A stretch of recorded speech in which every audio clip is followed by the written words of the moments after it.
Barrister Shahzad Akbar के साथ पेश आने वाले वाक़े के बारे में आप जानते हैं। उन्होंने खुद बताया कि कल 8:10 सुबह उनके दरवाजे पे किसी ने घंटी दी। उन्होंने दरवाज़ा खोला तो एक 25 से 30 साल का गोरा जिसने उन्हें मारना शुरू कर दिया। तकरीबन 10 मिनट तक वो उनको मारता रहा, उनके चेहरे पे मुक्के बरसाता रहा, जिसकी वजह से उनके नाक की हड्डी 2 जगह से गालबन टूट गई है।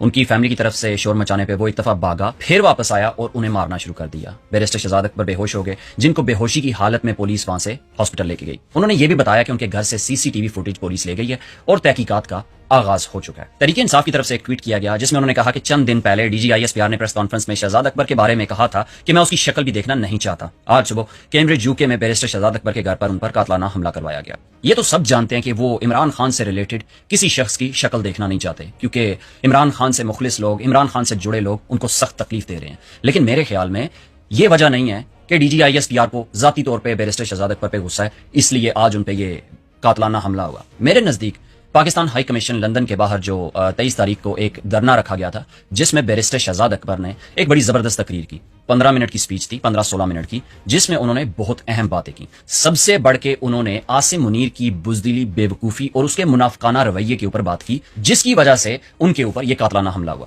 मैं वो क्लिप ऑलरेडी अपलोड कर चुका हूं, लेकिन मैं वो क्लिप आपके सामने एक दफा फिर प्ले करूंगा। 1 मिनट की वीडियो है, आप गौर से सुने और आपको समझ आ जाएगी कि बैरिस्टर शहजाद अकबर पे यह कातलाना हमला क्यों किया गया। अब मैं आपको खुशखबरी देता हूं कि डर और खौफ किसमें फैला है? डर और खौफ उस शख्स में फैला है जो आज भी वर्दी के नीचे वेस्ट पहन के आता है, बुलेट प्रूफ वाली। अपने लिए ताउम्र इस्तिस्ना लिखवा लिया है। डर और खौफ तो तुम्हारे अंदर है। कल तो पाकिस्तान के मौलवियों ने भी फतवा दे दिया कि ये गैर शरई है। तो आप देख लो कि तोपे, गोलियां, खाले सब कुछ होने के बावजूद डर और खौफ इतना है कि ये ओवरसीज पाकिस्तानियों की आवाज उन ऐवानों तक ना पहुंच जाए जहां ये आप ही के टैक्स के पैसों के लाखों डॉलर खर्च करके अपने लिए लॉबिंग कराता है। लेकिन डरता किस चीज से है?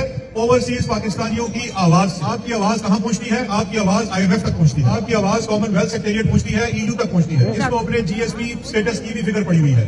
ये यूरोप आता है और कहता है मुझे पॉलिटिकल मीटिंग चाहिए। पॉलिटिकल मीटिंग होती है कि जब वहां के इलेक्टेड लोगों के साथ वर्दी पहन के बैठे, वो इनकार कर देते हैं। पता है क्यों इनकार कर रहे हैं? वो कहते हैं कि हमें उन 5 पदों की फिक्र है जो आपके बाहर खड़े होकर नारे मारते हैं कि तुम गैर जरूरी हो, तुम रिप्रेजेंटेटिव नहीं हो। अब देखो उस शख्स के बारे में सोचो जिसने अपने लिए इस्तिस्ना भी ले लिया, जिसने अपने लिए सब कुछ लिखवा के रख लिया, उससे कोई सवाल नहीं होता, आपके वसाइल के ऊपर कब्जा कर चुका है। लेकिन अब सूरत हाल ये है कि उसके अंदर खौफ और डर इतना है कि रात को भी बुलेट प्रूफ वेस्ट पहन के सोता है और कब्र तक का इस्तिस्ना लिखवा कर रख लिया। आपको समझ लग गई होगी कि बैरिस्टर शहजाद अकबर की ये बात जर्नैल को कितनी तकलीफ दे गई। ज़हनी मरीज ऑलरेडी पागल हो चुका है, लेकिन बैरिस्टर शहजाद अकबर ने जो बातें मंगल के रोज पाकिस्तान हाई कमीशन लंदन के बाहर की, वो बहुत ज्यादा चुभी है जर्नैल को। मैं भी गया हुआ था वहां पे दीगर लोगों के साथ। धरना खत्म होने के बाद बैरिस्टर शहजाद अकबर के साथ खाना खाने का मौका मिला, जिसमें उनसे बात हो रही थी उस शाम को होने वाले धरने की, कि जबरदस्त धरना हो गया। बहुत सारे लोगों